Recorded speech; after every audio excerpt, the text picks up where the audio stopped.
এবছরের শীতে কিন্তু একখানা আলাদাই মায়া আছে, ঠিক যেমন ছোটবেলায় বাবার পিঠে চেপে যেতাম শীতকালে খেজুরের রস খেতে। হ্যাঁ জানি, এই শীতকালে ত্বকের যত্ন করা মানেও গায়ের জ্বর, তবে সপ্তাহে একখানা প্যাকই আমার জন্য যথেষ্ট। আরে বাঙালির এই এক ভারী সমস্যা জানো, শীতে এই কম্বল ছেড়ে বেরাতে বেরাতেই সবচেয়ে সুন্দর মুহূর্তগুলাই মিস খেয়ে যায়। তবে আমিও যে 7 আনার 100 আনা মজা করলাম, তবে সত্যি একখানা ফোন দিয়ে আটিয়েছি। ছোটবেলায় যেমন নর্মাল স্কুল দিনে ঘুম ভাঙতে চাইতো না, কিন্তু স্পোর্টস বা অকেশনের দিনে ঘুমের টিকিট দেখা মিলতো না, তেমনি ঘুম ভাঙানোর জন্য নিজের সবচেয়ে প্রিয় কোনো জিনিসকে উদ্দেশ্য করো দেখি। ঘুম ভাঙবে না মানে ঘুমের ঘাড় ভাঙবে। ভোর 5টায় উঠে ছোটাছুটি কম, হাঁটাহাঁটি বেশি, বেরিয়ে পড়েছিলাম আমি আর মা মিলে। সববার প্রথমেই কিনে নিলাম ফুল বাজার থেকে আমার এই সবচেয়ে প্রিয় ফুলখানা। তারপরেই চোখ বন্ধ করে চাই আমার মাটির ভাঁড়ের এই 1 কাপ গরম চা।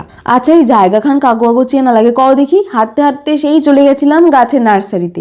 চারো দিকটা জানি রং বেরঙের ফুলে মাখামাখি, কোনটা ছেড়ে কোনটা দেখবো। মন তো চাইছিল 10-12টা কিনে নিয়ে চলে আসি, তবে মায়ের ধাতানি খেয়ে সামনে নিলাম নিজেকে, কারণ ফুল গাছে যে বাড়িটা আগেই ভরিয়ে ফেলেছি। তবে একখানা গাছ তো কিনতামই, তাই নিয়েছিলাম একখানা রাবার গাছ ঘরে সুন্দর করে সাজাবো বলে। আর এই গাছ কাকুই বললো এই রাবার গাছ বাড়ি রাখা নাকি ভারী শুভ, এই বিষয়ে তোমরা জানলে জানিও না।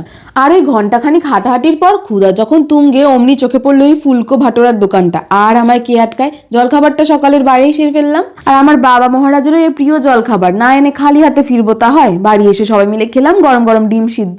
আর বেলা বাড়তে না বাড়তেই দেখি শীতল বাতাস আরো তীব্র হচ্ছে। গরম কফি নিয়ে বসে মুখ চোখটা দেখি বড্ড শুষ্ক শুষ্ক হয়ে গেছে। হ্যাঁ জানি শীতকালে ত্বকের যত্ন মানে ভারী কষ্টকর, তবে সপ্তাহে একদিন মোটেই একখানা ফেস প্যাক ব্যবহার করে দেখো, ফল ভালো না দিলে তবে কয়ো। লাগে মোটে দুটো জিনিস, মুলেঠি পাউডার আর যেই সাদা পাথরটা দেখছো ফিটকিরি, সবাই যেন মোটামুটি 1 চামচ মুলেঠি পাউডারে এই ফিটকিরির পেস্টটা দিয়ে দিই, চাইলে ফিটকিরি গুঁড়ো করে নিতে পারো। এই ফেস প্যাকটা 10 মিনিট রেখে ধুয়ে ফেলি। শীতকালের এই যত রাজ্যের রুক্ষ শুষ্ক ভাব, দাগ, ছোপ সব চলে যায় নিমেষে। রাধে রাধে।